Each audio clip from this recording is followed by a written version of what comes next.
നിങ്ങളുടെ favourite shows ഇനി ഒരിക്കലും മിസ്സാവില്ല. ഇപ്പോൾ C5 കാണും നിങ്ങളുടെ ഫേവറേറ്റ് ഷോസ് തികച്ചും സൗജന്യമായി. മോളെ, എന്താ നീ ആലോചിക്കുന്നത്? ഞാൻ ഹരിയുടെ ഭാര്യയുടെ കാര്യം ആലോചിക്കുമായിരുന്നു അമ്മേ. ആ സെലിബ്രിറ്റി ഗസ്റ്റ് വീണയുടെ. അവളൊരു പെണ്ണാണോ? അവളുടെ കൺമുന്നിൽ വന്നു പോയത് സ്വന്തം മോളാണെന്ന് ഞാൻ പറഞ്ഞിട്ട് പോലും ആ കുഞ്ഞിന്റെ അടുത്തേക്കൊന്ന് പോവാൻ തോന്നിയോ അവക്ക്? അവള് പ്രസവിച്ച കുഞ്ഞിനെ മറന്ന് എന്തൊക്കെ നേട്ടങ്ങൾ ഉണ്ടാക്കിയിട്ടെന്താ? ഒരു സ്ത്രീ എന്ന നിലയില്, ഒരു അമ്മ എന്ന നിലയില് പരിപൂർണ പരാജയമല്ലേ ആ സ്ത്രീ? കുടുംബം, ഭർത്താവ്, കുട്ടികൾ, ആ വാക്കുകൾക്ക് വില കൽപ്പിക്കാത്തവര് ഇപ്പൊ ഒരുപാടുണ്ടല്ലോ.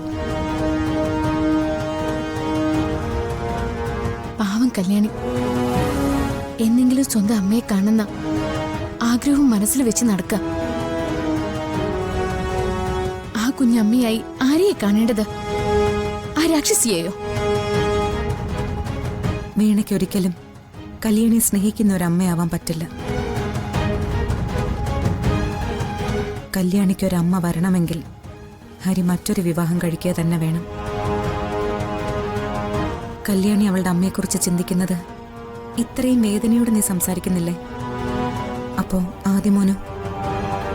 അവൻ അവന്റെ അച്ഛനെ ചോദിക്കുന്നില്ലേ? അവന്റെ കുഞ്ഞു മനസ്സിൽ അവന്റെ അച്ഛനെ കാണണമെന്നുണ്ടാവില്ലേ?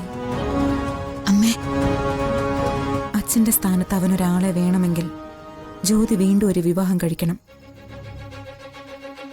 ഹരിയുടെ വിവാഹത്തിന് വീണ ഒരു തടസ്സമായി നിൽക്കുന്നത് പോലെ ഇവിടെ ജ്യോതിയുടെ വിവാഹത്തിന് തടസ്സമായി നിൽക്കുന്നത് നീയല്ലേ?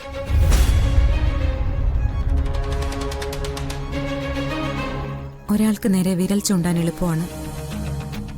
അങ്ങനെ വിരൽ ചൂണ്ടുമ്പോ 3 വിരലുകൾ നമ്മുടെ നേരെയും ചൂണ്ടുന്നുണ്ട്. അത് മറക്കണ്ട. വീണ അറിഞ്ഞുകൊണ്ട് ഹരിയുടെ വിവാഹത്തിന് തടസ്സമാവുന്നു. അറിഞ്ഞോ അറിയാതെയോ ജ്യോതിമോളുടെ വിവാഹം നിന്റെ പേരിലില്ലാതാവുന്നു. കുറ്റപ്പെടുത്തിയതല്ല, ആലോചിച്ച് നോക്കിയാൽ യാഥാർത്ഥ്യം എന്താണെന്ന് മനസ്സിലാവും.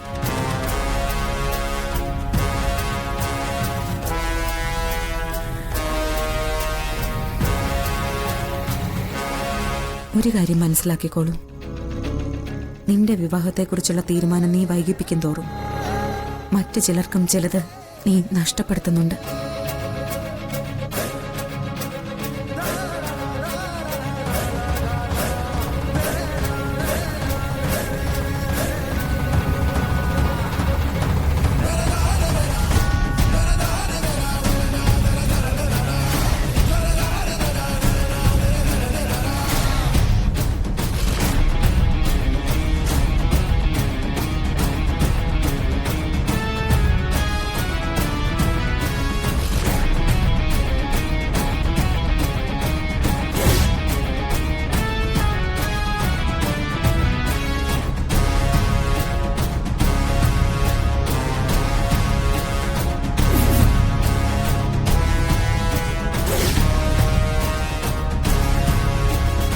ഞാൻ കണ്ടത് ജീവനെ തന്നെയാണെങ്കിൽ, ജീവൻ എവിടെയെങ്കിലും ഉണ്ടെങ്കിൽ ഞാനൊരു വിവാഹത്തെക്കുറിച്ച് ചിന്തിക്കുന്നത് ശരിയാണോ? ഡൗൺലോഡ് ചെയ്യൂ C5 ആപ്പ്. കാണൂ എല്ലാ എപ്പിസോഡുകളും സൗജന്യമായി.